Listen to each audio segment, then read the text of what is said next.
Bom dia, seja muito bem-vindo a mais um programa de Esperança e Vida, onde nós vamos estar trazendo uma palavra de esperança ao seu coração. Texto que eu gostaria de deixar para você nesta manhã se encontra lá no livro de Lucas. Nós vamos estar lendo o capítulo de número 9, do versículo de número 28 em diante.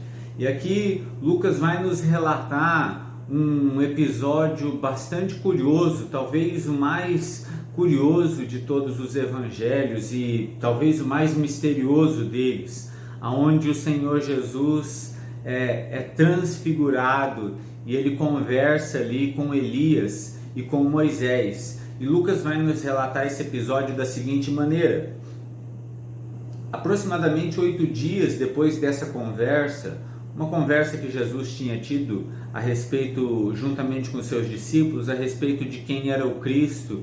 E então, como você bem lembra, com certeza, Pedro vai responder: olha, tu és o Cristo, Filho do Deus vivo. E depois disso, Jesus então anuncia a sua morte. 8 dias depois dessa conversa, então, Jesus levou Pedro, João e Tiago com ele, subiu ao monte para orar. E enquanto orava, o semblante de seu rosto se transformou e as suas roupas ficaram alvas e resplandecentes. Surgiram 2 homens que começaram a conversar com ele. Eram Moisés e Elias, que apareceram em glória e falavam sobre a partida de Jesus, a qual ele estava prestes a cumprir em Jerusalém. Pedro e os que estavam com ele caíam de sono, mas conseguiram ficar acordados. Viram a glória de Jesus e os 2 homens que estavam ali com eles. Esse texto, o evangelista Lucas, assim como Mateus e Marcos, vai nos relatar o episódio em que Jesus é transfigurado, as suas vestes parecem brancas e reluzentes, a ponto de Marcos dizer que nenhum lavandeiro, nenhum lavador poderia transformar uma roupa e lavar uma roupa daquela maneira que ficasse branca de tal maneira. Jesus ali então meio que muda a sua face, muda o seu corpo, aquilo que eles veem a respeito dele, e como se isso não bastasse, ele começa a conversar com 2 homens, Elias e Moisés, homens que já haviam passado pela terra há muito tempo, mas Deus traz esses 2 homens para conversar com Jesus.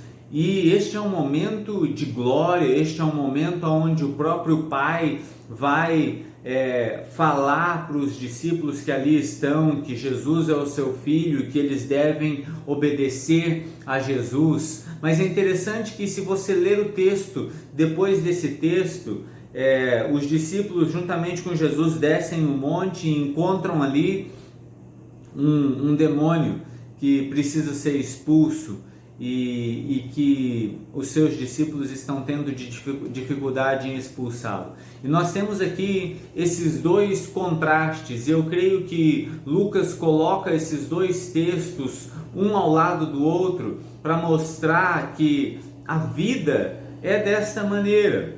Nós temos momentos gloriosos, nós temos momentos em que nós desfrutamos da presença do Senhor Jesus e enxergamos a sua glória e o seu poder, mas esses não são os únicos momentos da vida. Esses momentos em que nós experimentamos o Senhor Jesus, em que nós o conhecemos, são momentos que nos preparam para a nossa missão, para acolher um mundo caído, para muitas vezes expulsar demônios, para muitas vezes enfrentar situações, enfrentar todo este mundo que sofre e ajudar esse mundo que sofre.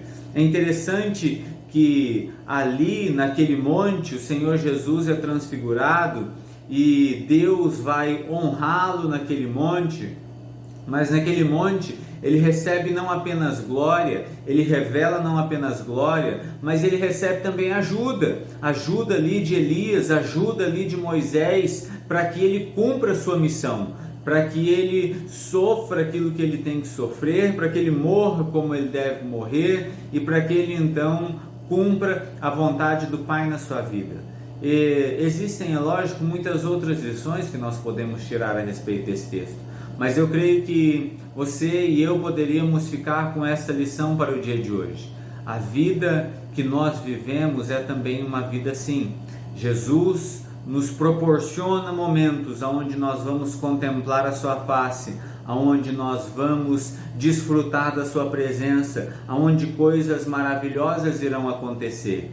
Talvez esses momentos sejam os momentos em que nós vamos na igreja, os momentos em que nós oramos, os momentos em que nós sentimos a sua presença tão perto de nós e a sua própria presença é revelada. Mas esses momentos, eles servem para que eu e você possamos descer do monte, possamos encontrar aqueles que sofrem, encontrar aqueles que estão presos nas garras de Satanás, encontrar aqueles que não conhecem a verdade e compartilhar com eles a verdade e ajudar aqueles que precisam ser ajudados. Que você possa desfrutar, é lógico, de todos esses momentos maravilhosos com o Senhor Jesus, que você possa desfrutar da comunhão com a igreja, que você possa desfrutar dos seus momentos de oração, dos seus momentos de devocionais, mas que todos esses momentos em que a companhia de Jesus parece tão presente e tão gloriosa, possam te dirigir a este mundo